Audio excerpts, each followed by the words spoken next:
Teknologi Bahan Konstruksi oleh Dr. Herwani STMT dan Dodi Cahyadi Saputra STMT. Sistematika Teknologi Bahan. 1. Penjelasan mengenai pentingnya teknologi bahan dalam industri konstruksi. 2. Tujuan. Mahasiswa mampu memahami karakteristik, proses produksi, dan aplikasi bahan konstruksi. 3. Capaian. Penguasaan terhadap berbagai bahan konstruksi dan penerapan dalam teknik sipil. Bahan-bahan konstruksi. Kayu. Sifat-sifat kayu sebagai bahan konstruksi, proses pengolahan kayu, kelebihan dan kekurangan kayu, dan aplikasi kayu dalam konstruksi modern. Agregat, kasar dan halus. Jenis-jenis agregat kasar dan halus, alami dan buatan, teknik pengolahan agregat kasar dan halus, kekuatan dan ketahanan agregat kasar dan halus sebagai material konstruksi, serta contoh aplikasinya. Beton, komposisi beton, jenis beton, proses pembuatan dan perawatan beton, sifat mekanis dan fisik beton, serta teknologi beton terkini. Baja, sifat mekanis baja, kekuatan tarik, kekakuan, dan ketangguhan. Produksi baja untuk konstruksi, serta aplikasi baja dalam struktur bangunan. Pendahuluan. Kekuatan dan keamanan. Pemilihan bahan yang tepat sangat penting untuk memastikan bahwa struktur bangunan dapat menahan beban dan tekanan yang dialami selama masa penggunaannya. Teknologi bahan membantu mengembangkan material yang lebih kuat, lebih ringan, dan lebih tahan lama, yang pada gilirannya meningkatkan keamanan dan daya tahan bangunan. Inovasi material baru. Teknologi bahan memungkinkan pengembangan material baru dengan sifat-sifat unggul seperti beton self-healing, komposit polimer, atau baja berkekuatan tinggi. Material-material ini memberikan performa yang lebih baik dalam hal daya tahan terhadap korosi, retak, atau deformasi yang sebelumnya menjadi tantangan di industri konstruksi. Keberlanjutan dan lingkungan. Industri konstruksi adalah salah satu penyumbang besar emisi karbon dan limbah. Teknologi bahan modern fokus pada pengembangan material yang ramah lingkungan seperti beton rendah karbon, bahan daur ulang, atau material berbasis sumber daya alam yang terbarukan. Ini mendukung praktik konstruksi berkelanjutan yang lebih ramah lingkungan dan mengurangi dampak ekologis. Inovasi material baru. Teknologi bahan memungkinkan pengembangan material baru dengan sifat-sifat unggul seperti beton self-healing, komposit polimer, atau baja berkekuatan tinggi. Material-material ini memberikan performa yang lebih baik dalam hal daya tahan terhadap korosi, retak, atau deformasi, yang sebelumnya menjadi tantangan di industri konstruksi. Pendahuluan. Estetika dan fungsionalitas. Selain fungsi teknis, teknologi bahan juga memungkinkan penciptaan desain arsitektural yang lebih fleksibel dan menarik secara estetika. Material inovatif memberikan fleksibilitas dalam desain bangunan modern tanpa mengorbankan kekuatan atau keamanan. Penghematan energi. Bahan bangunan yang inovatif seperti material isolasi termal yang efisien dapat mengurangi konsumsi energi dalam bangunan. Ini meningkatkan efisiensi energi bangunan, mengurangi biaya operasional, dan mendukung pengembangan bangunan hemat energi. Ketahanan terhadap cuaca dan bencana alam. Teknologi bahan juga membantu dalam mengembangkan material yang lebih tahan terhadap cuaca ekstrim dan bencana alam seperti gempa bumi, angin kencang, atau banjir. Ini sangat penting untuk konstruksi di wilayah yang rentan terhadap kondisi cuaca buruk. Tujuan. Memahami sifat-sifat material konstruksi, mengembangkan keterampilan pemilihan material, mengenali kelebihan dan keterbatasan material, mengaplikasikan pengetahuan dalam perancangan dan pelaksanaan proyek, mengembangkan keterampilan evaluasi dan pengujian material, mendorong praktik konstruksi berkelanjutan, mengembangkan pemahaman tentang teknologi material baru, memahami proses produksi dan pemasaran material. Capaian mata kuliah. Memahami jenis dan karakteristik material konstruksi, menganalisis sifat dan perilaku material, mampu memilih material konstruksi yang tepat, menguasai teknik pengujian material, memahami proses produksi dan aplikasi material, mampu mengaplikasikan teknologi bahan, memahami aspek lingkungan, menerapkan ilmu dalam proyek konstruksi. Bahan-bahan konstruksi. Kayu. Sifat-sifat kayu sebagai bahan konstruksi. 1. Kekuatan. Kekuatan tarik dan tekan. Kayu memiliki kekuatan tarik yang baik, terutama sejajar dengan seratnya. Kekuatan tekan kayu cukup tinggi ketika gaya diterapkan sejajar dengan serat, namun lebih lemah pada arah tegak lurus serat. Modulus elastisitas. E. Kayu memiliki modulus elastisitas yang cukup baik, meskipun bervariasi tergantung pada jenis kayu. Modulus ini menunjukkan kemampuan kayu untuk menahan deformasi elastis ketika gaya diterapkan. 2. Berat jenis. Rendah hingga menengah. Kayu merupakan bahan konstruksi yang relatif ringan dibandingkan dengan material seperti baja dan beton. Berat jenis kayu bervariasi tergantung pada jenis kayu, biasanya antara 0,3 hingga 0,3 gram per cm persegi. Kayu dengan berat jenis yang lebih tinggi umumnya lebih kuat dan lebih tahan lama. 3. Ketahanan terhadap tekanan dan benturan. Kayu memiliki ketahanan yang baik terhadap tekanan dan benturan, terutama jenis-jenis kayu keras. Ini menjadikannya pilihan untuk elemen struktur seperti balok dan tiang. 4. Stabilitas dimensi. Rentan terhadap perubahan suhu dan kelembapan. Kayu cenderung menyusut atau mengembang berdasarkan perubahan kelembaban udara dan suhu. Namun, proses pengeringan dan perlakuan tertentu dapat mengurangi masalah ini. Kelembaban. Kayu memiliki sifat higrokopis, yang berarti dapat menyerap dan melepaskan air dari lingkungan sekitarnya. Kayu yang terlalu basah atau kering dapat mengalami perubahan dimensi. 5. Ketahanan terhadap api. Kayu adalah material yang mudah terbakar, namun jika dilindungi dengan pelapis tahan api atau diperlakukan dengan bahan kimia, ketahanannya terhadap api dapat ditingkatkan. Pada bangunan, regulasi keselamatan kebakaran sering membatasi penggunaan kayu untuk aplikasi struktural tertentu. 6.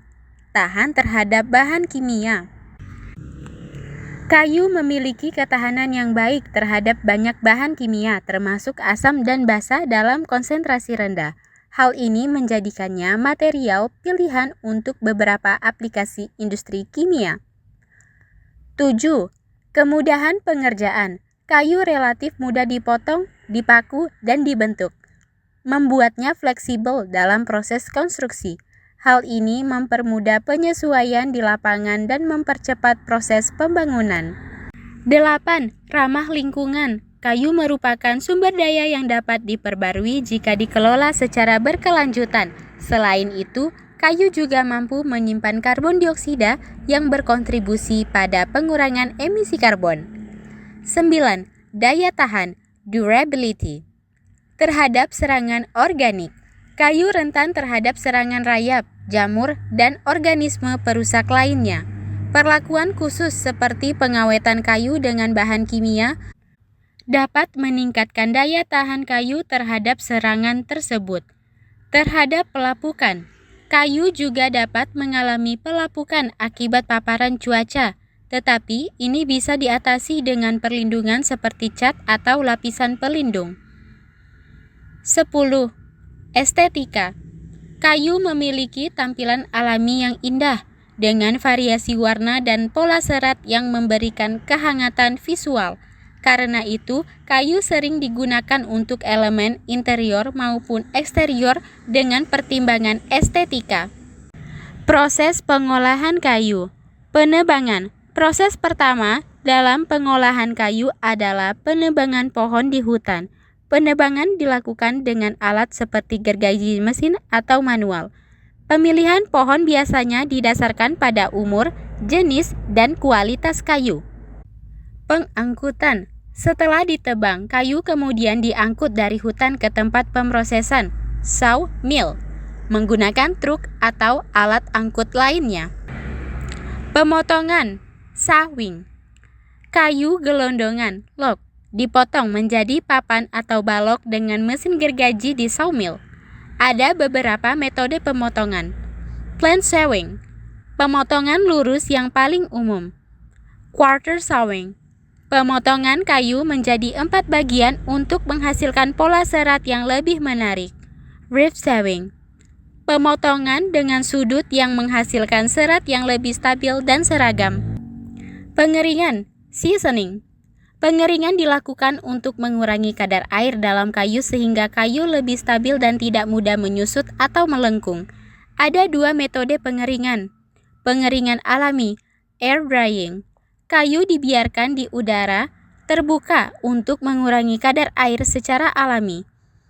Pengeringan clean drying. Kayu dikeringkan dalam ruang khusus dengan suhu dan kelembaban yang terkontrol untuk mempercepat proses. Proses pengolahan kayu. Pengawetan, preservative treatment. Kayu seringkali direndam atau diolesi dengan bahan pengawet untuk melindunginya dari serangan hama, jamur, dan pembusukan. Pengawetan ini bisa dilakukan dengan metode rendaman, dipping, tekanan, pressure treatment, atau penyemprotan. Pembentukan komponen. Kayu yang sudah dipotong dan diproses kemudian dibentuk sesuai kebutuhan konstruksi, seperti balok, papan, atau elemen struktur lainnya. Pengerjaan finishing. Setelah dikeringkan dan diawetkan, kayu diolah lebih lanjut untuk menghasilkan permukaan yang lebih halus dan bentuk yang diinginkan. Proses finishing bisa melibatkan pengamplasan, pengecatan, atau pelapisan dengan bahan pelindung seperti vernis atau minyak. Pemasangan, assembly. Pada tahap akhir, kayu dipasang dalam struktur bangunan. Ini bisa melibatkan penyambungan dengan paku, skru, atau teknik sambungan kayu tradisional. Kelebihan kayu sebagai bahan konstruksi. 1. Ramah lingkungan. Kayu adalah bahan yang dapat diperbarui dan ramah lingkungan jika dikelola secara berkelanjutan. Penggunaan kayu membantu mengurangi emisi karbon karena menyerap karbon dioksida sepanjang masa hidupnya. 2. Mudah dikerjakan. Kayu mudah dipotong, dibentuk dan dirangkai dengan alat sederhana sehingga proses pengerjaannya tidak memerlukan teknologi canggih. 3. Ringan. Dibandingkan dengan bahan konstruksi seperti baja atau beton, kayu memiliki berat jenis yang lebih rendah, sehingga lebih mudah diangkut dan dipasang. 4. Estetika yang menarik. Kayu memiliki tampilan alami yang menarik, dengan serat dan warna yang bervariasi. Hal ini membuatnya populer untuk aplikasi interior dan eksterior, memberikan nuansa alami dan hangat. 5. Isolasi termal. Kayu memiliki sifat isolasi termal yang baik, sehingga dapat membantu mengurangi biaya energi untuk pemanasan atau pendinginan bangunan. 6. Isolasi akustik. Kayu juga memiliki sifat akustik yang baik, mampu menyerap suara dan mengurangi kebisingan, sehingga cocok untuk digunakan di ruang yang memerlukan pengendalian suara. Kekurangan kayu sebagai bahan konstruksi. 1. Rentan terhadap rayap dan jamur.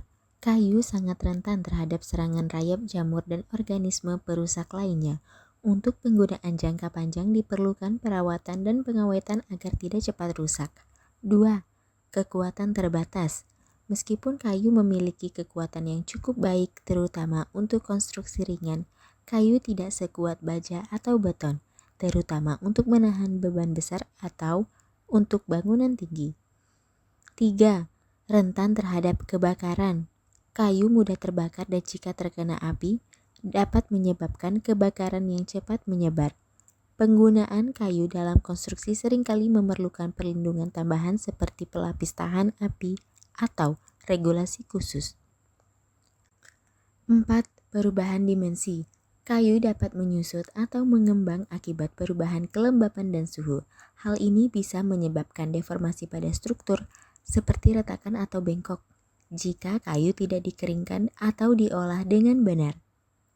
5. Keterbatasan ukuran. Kayu alami memiliki keterbatasan ukuran, terutama dalam hal panjang dan lebar.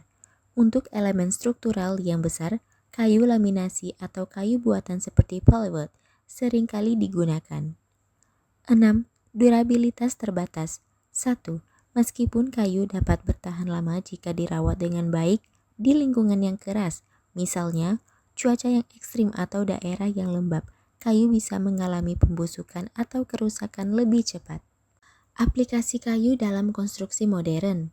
Dalam konstruksi modern, kayu tetap menjadi bahan yang populer karena berbagai keunggulannya, terutama dengan pengembangan teknologi pengolahan dan inovasi material. Berikut adalah beberapa aplikasi utama kayu dalam konstruksi modern. Konstruksi prefabrikasi. Kayu sangat cocok digunakan dalam konstruksi prefabrikasi, di mana komponen bangunan seperti dinding, lantai, atau atap diproduksi di pabrik dan kemudian dirakit di lokasi. Hal ini memungkinkan pembangunan lebih cepat, efisien, dan ramah lingkungan. Struktur kayu prefabrikasi juga fleksibel dalam desain dan memungkinkan personalisasi. Atap dan struktur penyangga. Kayu sering digunakan untuk konstruksi atap karena memiliki kekuatan tarik yang baik dan ringan. Struktur penyangga atap dari kayu dapat dibuat dalam berbagai bentuk, seperti rangka batang, truss, yang sering digunakan dalam bangunan komersial dan residensial. Jembatan kayu. Kayu juga digunakan dalam pembangunan jembatan, terutama di daerah pedesaan atau taman nasional di mana kayu berfungsi sebagai bahan alami yang menyatu dengan lingkungan. Dengan pengolahan modern seperti glue lamp, jembatan kayu dapat dirancang untuk menahan beban berat dan bertahan lama.